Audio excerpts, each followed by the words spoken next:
Hey everybody, I'm KK. I'm Kristen. Welcome back to the channel. And it seems like this has been the year for learning for me. As far as even last year, it seems like the more I'm on YouTube, the more I learn about crochet, the more I'm exposed to things. And so today, I'm working on a project for Christmas where I am manipulating an original project to make a totally different kind of project that I want to make. So the project that is originally made is longer but longer but narrower than I want it to be. So I need to grow my project this way and shrink it this way. I have no problem shrinking it down. The problem comes, or growing it either way. The problem comes because the project has a specific, how do I put it? It has a specific ratio when it comes to how you crochet and what you crochet. So there might be 3 inches of this color and then an inch of this color. And it really is not that easy because it's usually in decimals. And so when it comes to decimals and you talk about trying to make a certain number of rows equal out to a certain decimal point, then you kind of get in a situation if you're using the same stitch. So a half double crochet is a half double crochet, a double crochet is a double crochet, right? Always the same when you're crocheting. Wrong. And we all know that your tension can change that. But I didn't know that you can intentionally change it until this week. Did you know that? Did you know that? You can intentionally change how tall or the height of your stitches by one simple step. One step's all it takes. Now, could I do this long term, and am I going to do it for this project? I don't know. Long term, can I do it long term? I want my crochet hook. Good thing I got others, right? Can I do it long term? I don't know. Probably not for the long term I need to do for this project and keep it stable. If you've ever done a puff stitch, you know how you pull up loops for the puff stitch and they have to be equal when you pull them up, pretty much equal. I don't do puff stitch for the most part, and that's why. So long term, if I had to do this all the way through a project, like a scarf, I probably could not do it. But short term, if I have to do this for one row of a project in order to meet the gauge that I need for this project, I probably could do it. Let me show you what I'm talking about. This is going to look really weird, and it's okay, I promise. So, and I've got pink on it. Really shouldn't have been the situation. But if you look how weird this swatch looks, like it looks wonky and oblong. But if you look, let me show you what I'm talking about. I should have had a paper tape measure. Okay, this is the bottom down here. So we're going to look and measure, and you can see, maybe you can see, I can't tell if you can see. It's about a half an inch, right? That's a double crochet, and you can tell tight tension, right? Pretty tight tension. And if you look above, I have 2 more rows. Yes, I shake. It is a trait of my family. Me too. It is life. I should have Kristen hold it. She doesn't shake quite as bad as I do. So let's see. All right, let's try this. This is need a paper tape measure. So this one, if you look, it's glaring and you cannot see what it is. Yeah. There you go. Move it upward. I can't. That's where I'm measuring. No, move your whole hand upward. There you go. So that's showing like 1.5 inches, right? Yeah. Approximately 1.5 inches. When you lay it down and measure, that's about what it is. It's approximately 1.5 inches for 2 rows. Okay? So that means it's 3/4 of an inch per row. So I started out with a 1/2 inch per row, and what I'm going to show you that I did, changed it to 3/4 of an inch. So I gained 1/4 of an inch per row in height just by doing this one thing. And I'm going to show you, and I'm going to tell you what it is. And I can't remember where I found this. I just know I Googled something about the height of stitches or something, and I came across a video, and then I came across some websites that actually had verbiage that talked about blah, blah, blah. It's called the golden loop. And the golden loop is not an extra stitch. It is a change in the way you do the stitch you're currently making. So I didn't change the stitch, except I changed the length. So you have, we're going to talk about 3 loops. The loop that's on your hook, the yarn over loop, okay? And then when you stick your hook into the stitch and you pull up this loop is called the golden loop. And normally we pull it up like that. We have 3 on the hook. Yarn over, chain through 2, yarn over, chain through 2. It doesn't help that I went to a really small hook from a bigger, much bigger hook, but that's okay.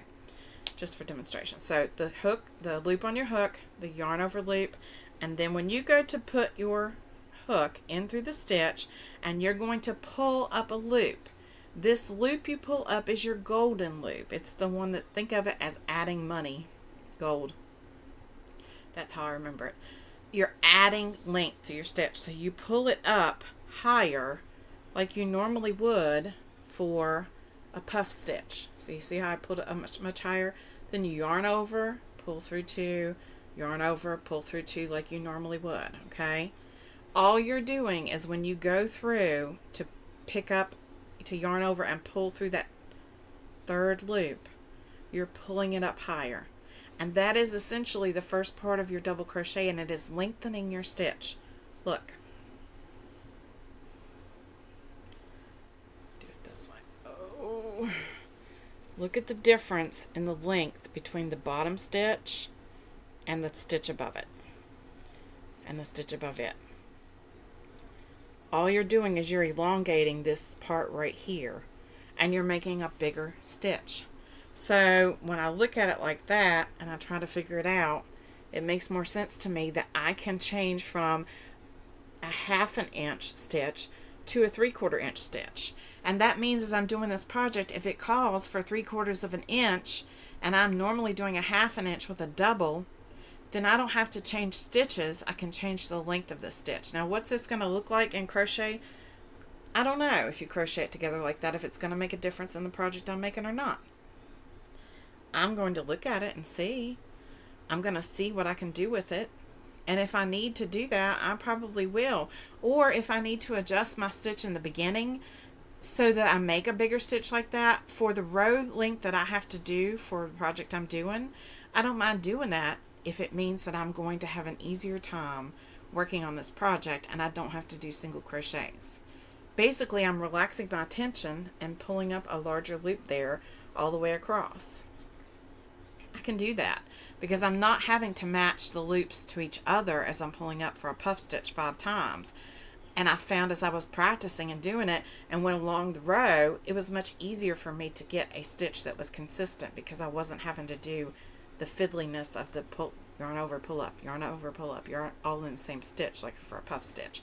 But I just thought that that was really neat to look at and see the difference in the bottom and the middle, or even the top. They're all double crochets. They're all done by me. They were all done with the exact same hook size, the exact same yarn, but there is a 1/4 inch difference in the height of the stitch. So for most projects, is that going to make a difference? Probably not. But if you're trying to meet gauge for something, it could make a whole lot of difference. Now, do you want to take your time to try and make sure that that golden stitch is pulled up larger enough to make the loop? Oh no, that's on you. You know, what do you think you could do and maintain throughout a project? Is it a scarf? Could you maintain that through a scarf project? I don't know if I could or not. It depends on how badly I wanted to make it. It's probably not going to matter in a scarf. But there are projects that will matter in, like the one that I'm doing.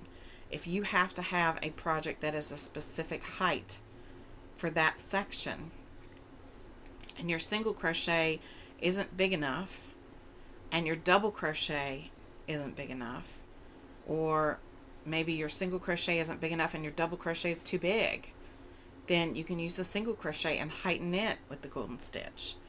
I just thought that was an interesting concept, and I think it's something that I'll take into consideration as I move forward when I'm doing things to see if it's something I want to do. What do you think? I think I'd probably use it if I had to meet like a height requirement. Excuse me. So anyway, I just was thinking about the different heights and how everybody's stitch height is different, and somehow stumbled upon that. I'm learning something new every day. 40 years of crochet and never heard of the golden loop.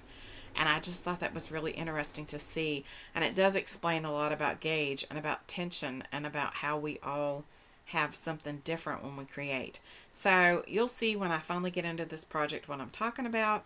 I don't know how much of it I'm going to share. It is a Christmas project. I may bury it down in another video in hopes that the person it's for won't see the video. And yeah. Anyway, this one is buried far enough till I think I'm just going to tell you. And if she sees it, then she's going to see it anyway. I doubt seriously that she's watching. I know she does watch some of our videos. I don't know how many she watches. But this is for the Doctor Who. It's not the scarf. I'm adapting the scarf to be something else. And so when I start, you will see. But I'm adapting and I can't find a pattern anywhere that does what I want to do. I saw a picture of one, but it does not make sense. And so thanks to Isola, I'll link her channel down below. I am going to be able to make this work. She helped me out a lot, and I'm so thankful for her. I think Spring told me that Isola would be my go-to girl, and she was. She helped me figure out colors that I needed. She helped me figure out things that I could do differently and gave me a jumping off point to move forward, and I thank her so much for that. She was so sweet too. And thank you, Isola, so much. I appreciate you for helping me work through this. This has been, what, 4 years, I guess. I change it every time I say it, I think, but it seems like forever that I have been trying to make this work and figure out how to make this work. So I'm going to start. And I know I said no blankets in February, but you're going to find out in another video that I blew that goal anyway, and it's okay. Get over it. I'm happy. I'm not doing one. We'll talk about that in another video. We'll talk about the reason why I started another blanket and why it's okay. And so anyway, have a blessed day. Have a blessed week. Be kind, because you don't know anybody else's journey, and maybe they need to make a blanket. You don't. We love you. Have a great week. Bye.